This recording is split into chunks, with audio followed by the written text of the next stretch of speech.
ምስጢረ ስላሴ ታምራትና ኢሃፓ ያሉበት ትብብር ለኢትዮጵያ አንድነት የተባለው የፓርቲዎች ስብስብ አስቸኳይ መግለጫ ወጥቷል። የአምስት ተቃዋሚ ፓርቲዎች ጥምረት የሆነው ትብብር ለኢትዮጵያ አንድነት አማራና ትግራይ ክልሎች ሙሉ በሙሉ ከፊል ኦሮሚያ ክልል እንዲሁም በቤኒሻንጉል ጉሙዝ ክልል መተከል ዞን ከፍተኛ የደህንነት ችግር ያለባቸውና ለምርጫ አስቻይነት እጅግ አዳጋች የሆኑ አካባቢዎች ናቸው ብሏል። የምታወጡትን ገንዘብ ትርጉም ያለው ነገር ላይ ማውጣት አለባችሁ ስንል በምክንያት ነው። ለዚህም ቴምር ፕሮፐርቲስ በቡልጋሪያና በአያት ላይ ኮምፓውንድ እና ሲንግል አፓርትመንቶችን ከንግድ ሱቆች ጋር አጣምረው ከባለ 1 እስከ ባለ 3 መኝታ የመኖሪያ አፓርትመንቶችን 30% ታላቅ ቅናሽ አድርጎ ይዞላችሁ መጥቷል። ባለ 1 መኝታ 69 ካሬ በ5.5 ሚሊዮን ብር፣ ባለ 2 መኝታ 82 ካሬ በ6.6 ሚሊዮን ብር፣ ባለ 3 መኝታ 126 ካሬ በ10 ሚሊዮን ብር ጠቅላላ ክፍያ ጀምሮ የመኖሪያ ቤት ባለቤት መሆን ይችላሉ። ታዲያ ይህ ክፍያ 100% ለሚከፍሉ ሲሆን አሊያም 20% ቅድመ ክፍያ ብቻ ከፍለው ቀሪውን በ3 ዓመት ውስጥ ያለምንም ዋጋ ጭማሪና ዶላር ንክኪ ከምቹ አከፋፈል ስርዓት ጋር አቅርበንሎታል። ፍላጎቶ 85% የደረሰው በ8 ወር ውስጥ ብቻ የሚረከቡትን ከሆነ በአያት 49 ላይ በወለል 2 አባወራ ብቻ የሚኖሩበትን ዘመናዊና ውብ የመኖሪያ አፓርትመንቶችን አቅርበንላቸዋል።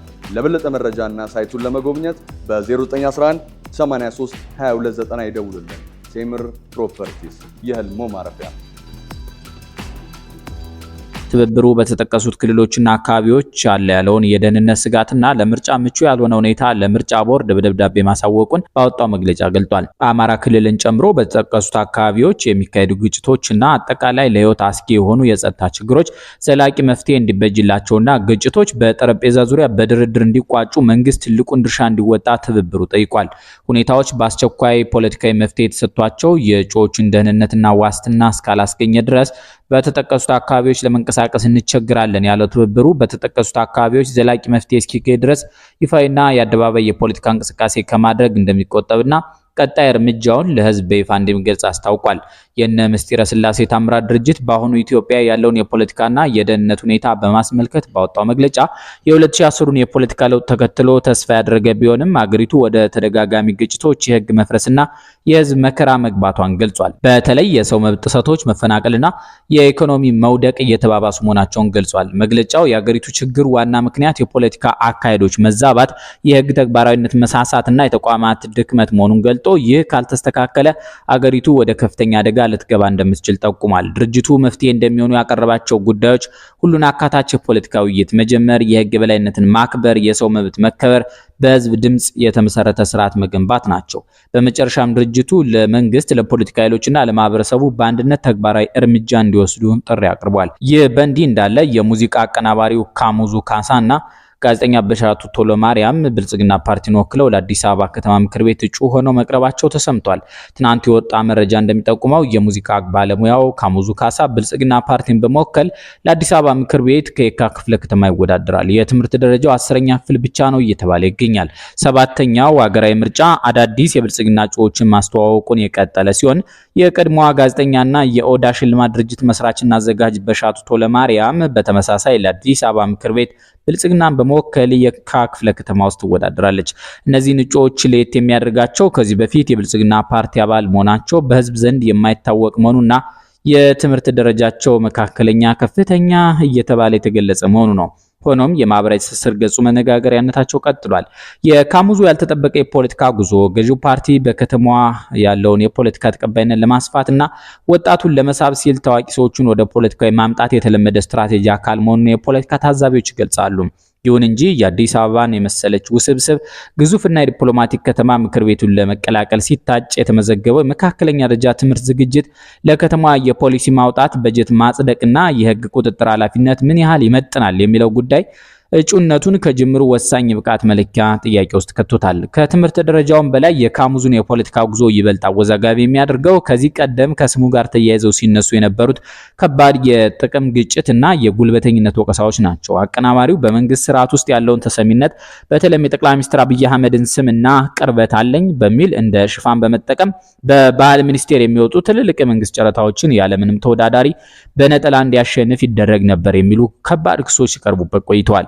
ይህ በህዝብ ሀብት አጠቃቀምና በመንግስት አሰራር ላይ የታየው የስልጣን ብዝበዛ ዛሬ ግለሰቡ የህዝብ ተወካይ ሆኖ ሲመጣ የከተማዋን ሀብት በታማኝነትና በግልጽነት ያስተዳድራል ወይ የሚል ከባድ የሞራልና የስነ ምግባር ጥያቄን አስነስቷል። የቅርበት ፖለቲካን በመጠቀም የጨረታ ህግጋትን ሲጥስ የነበረ ግለሰብ የህግ አውጪው ምክር ቤት አባል መሆኑ የፍትህ ስርዓቱን ፌዝ ያደርገዋል የሚሉ ትችቶችም እየበረቱ ነው። የሚያሳየው አሁን ያለው የፖለቲካ ስርዓት ከተቋማዊ ብቃት ከእውቀትና ከህዝብ አመኔታ ይልቅ በችግር ጊዜ ለደገፉት ታማኝ ግለሰቦች የፖለቲካ ውለታ ክፍያና የህግ ከለላ በመስጠት ላይ ማተኮሩ ነው። የካሙዙ እጩነት ለየካ ክፍለ ከተማ ነዋሪዎች ከሚያመጣው ያስተዳደር ለውጥ ይልቅ ግለሰቦች ከስርዓቱ ጋር በማበር ያካበቱትን የኢኮኖሚና የማህበራዊ ጥቅም በፖለቲካዊ ስልጣን ህጋዊ ለማድረግ ወይም ለመጠበቅ የሚያደርጉት ጥረት አካል መሆኑን ተንታኞች ይሞግታሉ። እግር ኳስ በስም እንደማይጫወተው ሁሉ የከተማ አስተዳደርም በሙዚቃ ዜማና በታዋቂነት ብቻ ሊመራ እንደማይችል ይህ ምርጫ ለነዋሪውም ሆነ ለፓርቲው ትልቅ ፈተና እንደሚሆን ይጠበቃል።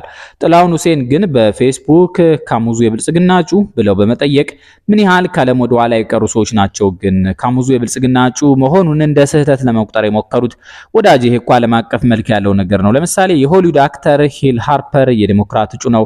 አሜሪካዊ ታዋቂ ኮሜዲያን አል ፍራንከንም እንዲሁ ከእጩዎች እስከ ሴናተርነት ዘልቋል። የሆሊውድ ተዋናይት ኬሪ ዋሽንግተንም እንዲሁ በፓርቲ ውስጥ ሚናዋ ከፍ ያለ ነው። ወደ ሌሎችም ሀገራት ብንሄድ አርቲስቱ፣ ነጋዴው ወዘተ ባመነበት ፓርቲ ውስጥ ይወዳደራል፣ ይታጫል። እኛ ጋር ሲሆን እኔ ያላመንኩበት ነገር ላይ ለምን ሌላው ይሳተፋል የሚል እንጭጭ አስተሳሰብ አለ የሚል ቁጣ ሰንዝሯል። ካሙዙ ካሳ ከሙዚቃ አቀናባሪነት እስከ ቢዝነስና ፖለቲካ መድረክ እየተስፋፋ ያለ ሰው ነው። ካሙዙ ካሳ በኢትዮጵያ ሙዚቃ አቀናባሪነትና ፕሮዲዩሰርነት ቆይታው የታወቀ ሰው ሲሆን በሙዚቃ ኢንዱስትሪ ያለውን ስም በተለያዩ ዘርፎች ማለትም በቢዝነስ፣ ማህበራዊና በፖለቲካ ላይ በማስፋት የተለየ ጉዞ እያደረገ ይገኛል። ካሙዙ በአቀናባሪነቱ ብዙ አርቲስቶችን ከመጀመሪያ ደረጃ ወደ ታዋቂነት እንዲደርሱ ያግዛል ተብሎ ይነገርለታል። በተለይ በኢንዱስትሪው ውስጥ አዲስ ተስፋ ያላቸውን ዘፋኞች በመደገፍ የተለየ ስም አግኝቷል። እንዲሁም ከሙዚቃ በላይ የሚያልፍ ማህበራዊ ሚና እንዳለውም ይገለጻል። ለታምራት ደስታ ልጆች እንደ አባት መሆኑ በህዝብ ዘንድ ቀደም ብሎ የተነገረ ነው። በቅርቡ ደግሞ ወደ ቢዝነስ ዓለም መግባት ጀምሯል እየተባለ ነው። 2024 ሰኔ ወር የወጣ መረጃ በዱባይ ውስጥ ካሙዙ ካሳ ከፋንታይ ቢዝነስ ግሩፕ ጋር ታላቅ የቢዝነስ ስምምነት ፈርሟል ይላል። ይህ ስምምነት የኢትዮጵያን ቱሪዝም ማስፋፋት፣ ኤክስፖርት ምርቶችን ወደ ዓለም ገበያ ማቅረብ፣ በዓለም ዙሪያ የሚታዩ የዶክመንተሪ ስራዎችን እንዲከናወኑ ያንን ማስተባበር ላይ ያተኮረ ነው። በዚህ መሰረት በካሙዙ ካሳ አማካይነት ከሰሜን፣ ደቡብ፣ ምስራቅና ምዕራብ ኢትዮጵያ የተለያዩ የቱሪዝም ፓኬጆች ተዘጋጅተው ለውጭ ቱሪስት ማቅረብ ታቅዷል። ከዓመት በፊት ካሙዙ ካሳ ለጠቅላይ ሚኒስትር አብይ አህመድ ያለውን ድጋፍ በግልጽ አሳይቶ በማህበራዊ ትስስር ገጾች መልእክት አስተላልፈዋል። መልእክቱ የመሪነቱን የጠቅላይ ሚኒስትሩን ማለት ነው ችሎታና አገር ወዳድነታቸውን የሚያመሰግን ነበር። እንዲሁም በቅርቡ በአቤል ሙሉጌታና ቴዲ አፍሮ ደጋፊዎች መካከል ተፈጥሮ የነበረውን የፍቅር ያሸንፋል አያሸንፍም የሚለውን ሐሳብ የራሱን ሐሳብ አቅርቦ በራሴ እውነት እኖራለሁ የሌላውን ሐሳብ አከብራለሁ የሚል መልእክት አስቀምጦ መነጋገሪያ ሆኖ ነበር። ክስና ክርክር ማያጣውም። በቅርቡ ካሙዙ ካሳ ከፍተኛ የገንዘብ ክፍያ ተቀብሎ ከውጭ ሀገር ባለሙያዎች ጋር ያለውን የክፍያ ግዴታ አልፈጸመም ተብሎ ተከሷል። በሩሲያና ቻይና የተካሄዱ ስራዎች የክፍያ ጥያቄ ያቀረቡ ባለሙያዎች ጉዳዩን ወደ ሕግ መውሰድ እንደጀመሩ እየተነገረ ነው። ነገር ግን ከመንግስት ወይም ከካሙዙ በኩል የተሰጠ ይፋዊ ምላሽ እስካሁን አልተሰማም። የካሙዙ ወደ ፖለቲካ መግባት እነዚህን ሁሉ ጉዳዮች እንዳለ እየጎረጎረበት ይገኛል። እናንተ ምን ትላላችሁ? አስተያየት መስጫው ለእናንተ የተከፈተ ነው። ጤና ይስጥልኝ። የምታወጡትን ገንዘብ ትርጉም ያለው ነገር ላይ ማውጣት አለባችሁ ስንል በምክንያት ነው።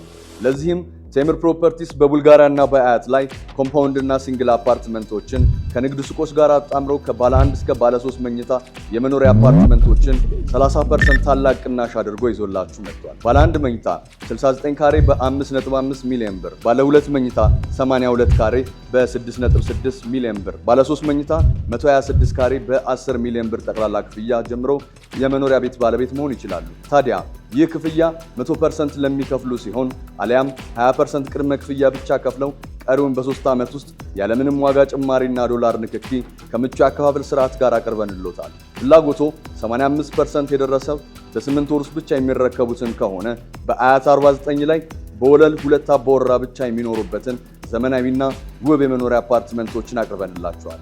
ለበለጠ መረጃና ሳይቱን ለመጎብኘት በ0911 83 2290 ይደውሉልን። ቴምር ፕሮፐርቲስ የህልሞ ማረፊያ።